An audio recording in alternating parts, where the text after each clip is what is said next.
ये जाती कहाँ पर है, कहाँ पर जाती है।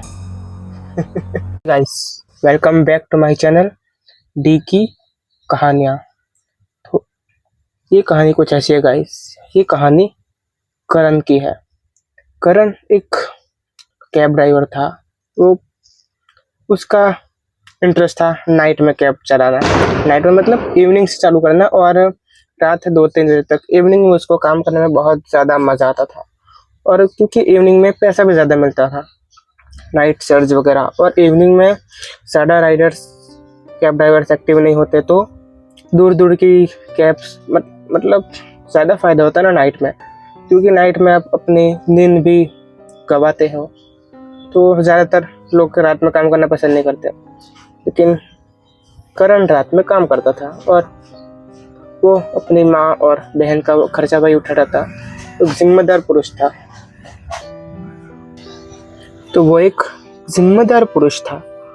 गाइस, मैं भी रात को नीचे आके शूट कर रहा हूँ, क्योंकि आज दोपहर को मेरा बहुत ज़्यादा काम था। देखो कितने बजे रात के दिख रहा है क्या, 12 बज रहा शायद। हाँ, और मैं मम्मी का फ़ोन लेके आया हूँ, क्योंकि मेरे पास इतना परफेक्ट सेटअप नहीं है। तो स्टोरी ऑन करते हैं गाइस।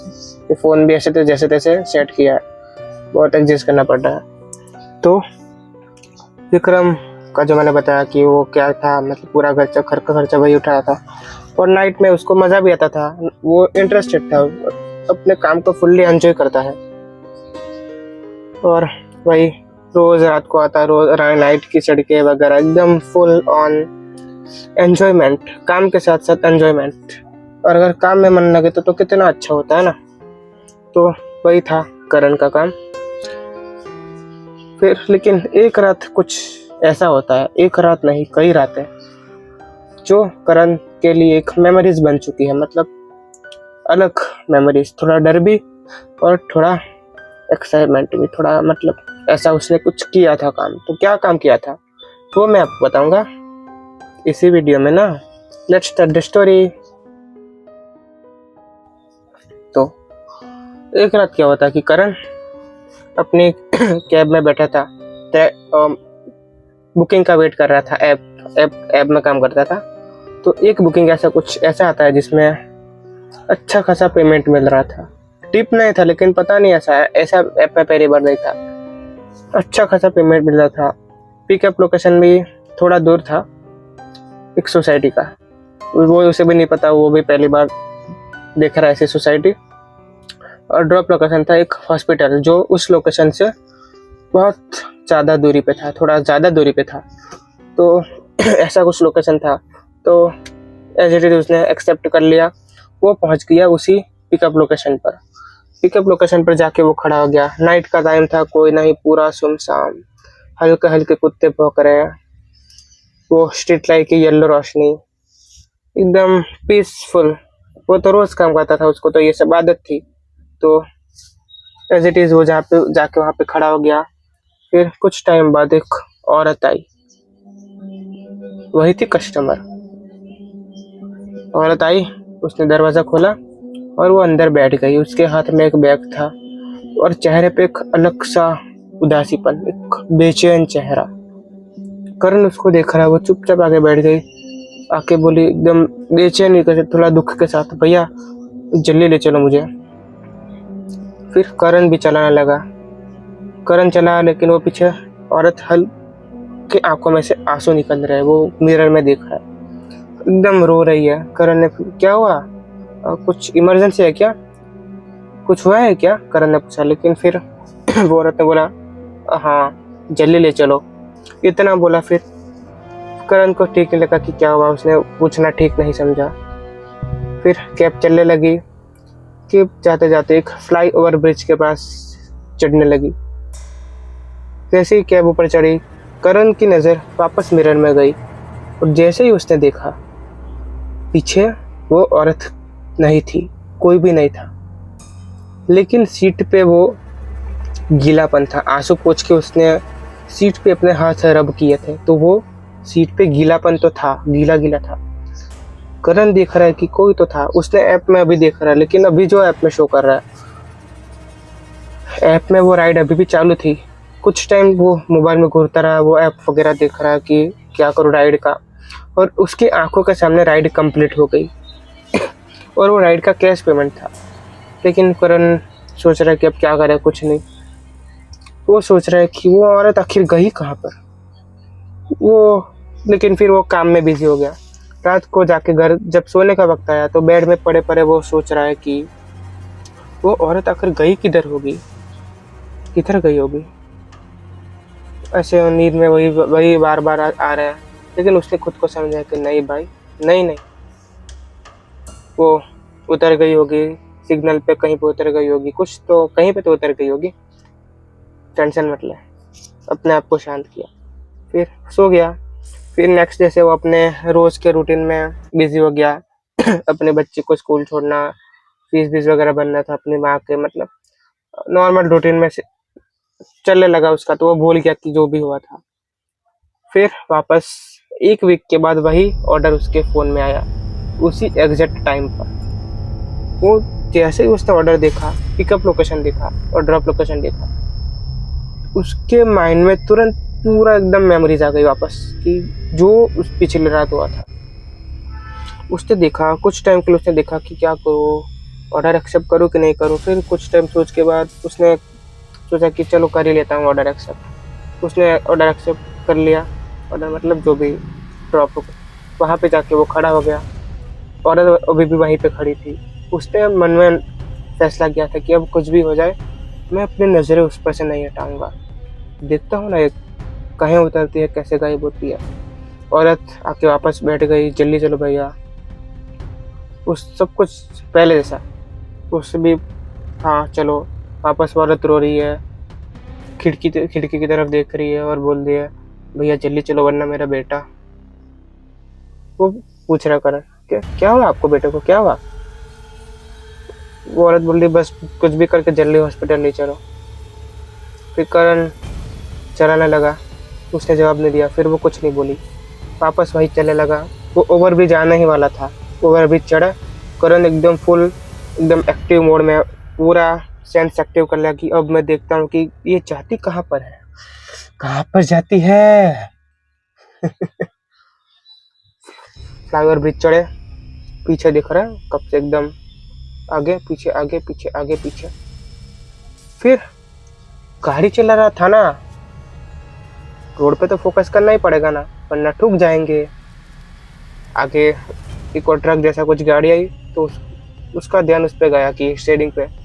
लेकिन जैसे स्टेयरिंग गया, मिरर में देखा, वो गायब। अब करण अंदर से पूरी तरह हिल चुका था। उसकी धड़कन तेज हुई, एकदम ठप ठप ठप ठप धड़कन तेज हो गई। इतना डर गया था वो, क्योंकि सेम मोमेंट वापस उसने फोन देखा, वापस उसके आंखों के सामने राइड कंप्लीट। और जब वो घर पे पहुंचा तो उसने अपना पेमेंट चेक किया पूरा। तो उसने चेक किया कि जो वीक पहले भी था, तभी भी तीन वो जितना राइड में पैसा था वो ज़्यादा आया था। उसने सोचा ये कहाँ से आया, लेकिन अभी भी जो राइड कंप्लीट थी उसका पैसा भी, उसका कैश अपने आप उसके हिसाब में आ गया था जो जेब में। उसने सोचा कि ये नोट मेरे पास आए ही कैसे। वो पेमेंट अपने आप उसको मिल गया था, पता नहीं कैसे, कोई ने रखा भी नहीं, किसी से नहीं लिया, अपने आप आ गया। वो सोच रहा था कि ये क्या है, पूरा मेंटली डिस्टर्ब हो गया। ये सब रात को चलाने का ना, उसका मेन काम तो रात को था। उसने सोचा कि अगर ऐसा ही चलेगा तो मैं काम कैसे करूंगा। नेक्स्ट डे उसने दिन के टाइम पे वो उसी लोकेशन पे पहुंच गया। वहां पे आजू बाजू देखा, किससे पूछूं किससे पूछूं। ऐसी जगहों का राज ज्यादातर रोड पे जो लोग काम करते हैं उनको ही ज्यादा पता होता है, जो लोग गल्ले वाले होते हैं। तो जाके एक साइड में एक चाय के गल्ले पर जाके चाय मांग के बैठा। चाय के गल्ले पे बहुत ज्यादा भीड़ थी, लोग सिगरेट वगैरह पी रहे थे सब। जैसे ही करण राह देख रहा था कि सब कुछ इलाका साफ हो तब मैं पूछूं। फिर सब लोग चले गए, तभी वो जाके उस चाय वाले अंकल से पूछता है कि भैया यहाँ पे कुछ औरत वगैरह रहती है क्या, उसके साथ एक बच्चा है, ऐसा कुछ है। चाय वाले ने जैसे ही बात बात सुनी, क्या क्या आपको कैसे पता, आपने कुछ देखा है क्या। तो करण ने बोला कि बताओ ना मुझे ये क्या है इस। तो फिर चाय वाले ने बताया कि वो सामने देख रहे हो बिल्डिंग, उसके सेकंड फ्लोर पे एक औरत रहती थी। उसका हस्बैंड मर चुका था और वो अपने बेटे के साथ ऐसे ही रहती थी। दोनों माँ बेटे सुकून से अपना लाइफ जी रहे थे। लेकिन एक बार क्या हुआ कि उसका बेटा बहुत ज़्यादा बुखार के कारण बहुत ज़्यादा उसको बुखार आया, बहुत तड़प रहा था और वो टाइम रात का था। तभी ये सब कैब वगैरह इतना ज़्यादा नहीं था, वो गरीब भी थे। वो बाहर निकली, सबसे मदद मांगी। रात को तो कैसे मदद मांगेगी। फिर वो अपने बेटे को अपने हाथों में उठाकर ही हॉस्पिटल की तरफ भागने लगी। लेकिन हॉस्पिटल तो इतना दूर था, उसको पता था वो कैसे पहुंचेगी, लेकिन फिर भी अपने बेटे के बचाने की आस में वो उसको अपने हाथों में लेके भागने लगी। भागते भागते भागते वो एक आगे जाके फ्लाईओवर ब्रिज है, उस पर चढ़ी और भागते रही थी। लेकिन तभी एक ट्रक ड्राइवर ने उसे उड़ा दिया। उसका बेटा तो पहले ही मर चुका था, इधर से जो लेके गई थी हाथ में ही उसने दम तोड़ दिया। लेकिन उसको पता नहीं था, वो बस अपने बेटे के इलाज के माइंड में लेकर भाग रही थी और तभी उसका एक्सीडेंट हो गया। तो तब से वो भटक रही है, अपने बेटी को हॉस्पिटल पहुंचा रही है। ऐसा हर किसी ने महसूस किया है कि कोई यहाँ से एक औरत को देखता है, कोई कोई बिठाता है और वही ब्रिज पे वो ले जाती है और वहाँ जाके वो गायब हो जाती है। बहुत जन ने महसूस किया है, बहुत लोग के अलग अलग एक्सपीरियंस है। मतलब ये अभी तक सॉल्व नहीं हुआ। बिल्डिंग वालों ने पंडित वगैरह को बुलाया, मतलब पूरा ये चीज़ का बहुत सारे मौलवी मतलब अलग अलग उपाय करने का ट्राई किया, लेकिन किसी से वो नहीं भाग रही है। बहुत लोगों ने उसके साथ कांटेक्ट करने की ट्राई की, लेकिन कभी कभार वो बोल देते हैं कि मुझे अपने बेटे का इलाज करवाना है, कुछ भी कर, ऐसा बोल देती है। शायद उसको पता नहीं है कि उसका बेटा मर चुका है। वो इसी आस में भटक रही है। दोनों की रूह, एक दूसरे माँ बेटे की रूह, आत्मा एक साथ भटक रही है। फिर करण ने ये बात सुनी। करण भी थोड़ा डिस्टर्ब था। वो घर गया, उसने सोचा पूरा वीक तक वो इसी बारे में सोचता रहा, माइंड में लेके क्या करूँ क्या करूँ क्या करूँ। फिर वो चाय वाला ने उसको बताया था कि शायद उसको किसी को तो उसको बताना पड़ेगा कि वो इस दुनिया में नहीं है, वो मुक्त हो चुकी है, उसे मुक्त होना होगा। उसकी मुक्ति के कारण बस एक चीज बीच में आ रही है, उसको किसी को तो बताना पड़ेगा कि उसका बेटा सेफ है, वो इंसानी शरीर में नहीं है। करण इसी बारे में सोचता रहा। वीक निकल गया। फिर पूरे वीक में वो भी मतलब थोड़ा ध्यान में रहता, लेकिन फिर इंसान काम में बिजी होता था। आपको बताया काम में तो सब खो जाते हैं अपने काम में। फिर 1 बजे वापस वही राइड, वही एड्रेस। करण सोच रहा है, उसने तुरंत एक्सेप्ट कर ली। इस बार उसने माइंड में पहले से प्रिपेयर था कि अब मैं ट्राई करूंगा उसको मुक्ति दिलाने की। पूरी तरीके से अंदर से प्रिपेयर था, भगवान भगवान नाम लिया, एकदम अंदर पूरी तरीके से प्रिपेयर था कि अब भाई तू एक आत्मा से बात करेगा, ध्यान रखना। पहले से मन को तैयार किया। वहां जाके पहुंच गया, वो औरत बैठी। उसने औरत से पूछा, मैम आप कहाँ पे जा रहे हैं? मतलब ऐसा पूछा, बस ऐसा ही, मैंने आपको पहले भी देखा, ऐसा बोल दिया। तो उस औरत ने बोला कि हाँ, बस इतना कह के कन्वर्सेशन एंड। वो पुल के आने में बस 5 मिनट के बाकी था। वो औरत पीछे बैठी थी, तो ये ड्राइवर गाड़ी चला रहा था। तो करण ने फिर बोलना चालू किया, मैम मुझे आपकी सच्चाई पता चल गई। मुझे आपको एक बात बताना है मैम, अब आप मुक्त हो जाइए। आपका बेटा अब सुरक्षित है, वो अब मुक्त हो चुका है, वो अब शरीर में नहीं है। वो एकदम ध्यान से इसकी बातें सुन रही है। दोनों की आई कांटेक्ट हो रहा है, एक आत्मा से आई कांटेक्ट हो रहा है। अब जैसे ही आई कांटेक्ट हो रहा है, एकदम फेस टू फेस। गाड़ी साइड में रुकी हुई थी, वो पीछे देख रहा था। उसकी आंखों के सामने वो रोने लगी। इतनी भयानक उसकी रुदन था, एक आत्मा का रुदन, और एक भावुकपन भी था। कोई और देखता तो पक्का डर जाता, लेकिन करण पहले से प्रिपेयर था और उसकी दिल में ऐसा कोई बुरापन नहीं था, वो उसके भले के लिए उसके बोल रहा था, इसलिए उसका जो रोना था आत्मा उसको डरा देने वाला नहीं था। और उसकी आंखों के सामने वो रोते रोते गायब हो गई एकदम। उसी पुल से ब्रिज, फ्लाईओवर ब्रिज के पहले ही आ, और वो फ्लाईओवर ब्रिज आने से पहले गायब हो गई। पहली बार ऐसा हुआ था।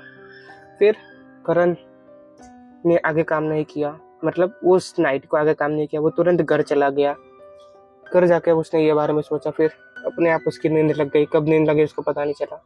फिर नेक्स्ट पूरा वीक उसने इस बारे में कुछ नहीं सोचा। धीरे धीरे धीरे टाइम निकल गया।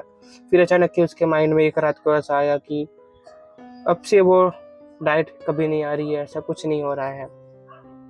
उसने वहां जाके वो चाय वाले काका से पूछताछ भी की कि अब से ऐसा कुछ, कोई भी ऐसा पूछा तो वो भी मना करा कि नहीं, अब से तो ऐसा कोई नहीं पूछ रहा है, कोई भी अनजाना गया पे।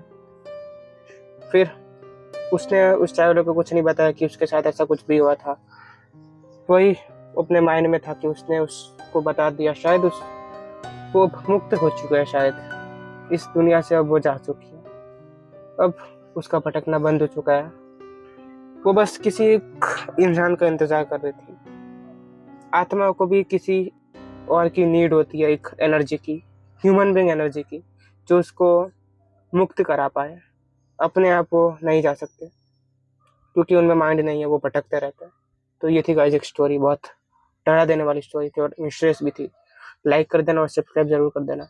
आई नो कि बैकग्राउंड अच्छा नहीं है, वीडियो क्वालिटी अच्छी नहीं है, क्योंकि मैं अब नीचे शूट कर रहा हूँ ना, मैं एक ऑटो में शूट कर रहा हूँ, इसलिए सब्सक्राइब जरूर कर देना। Bye bye.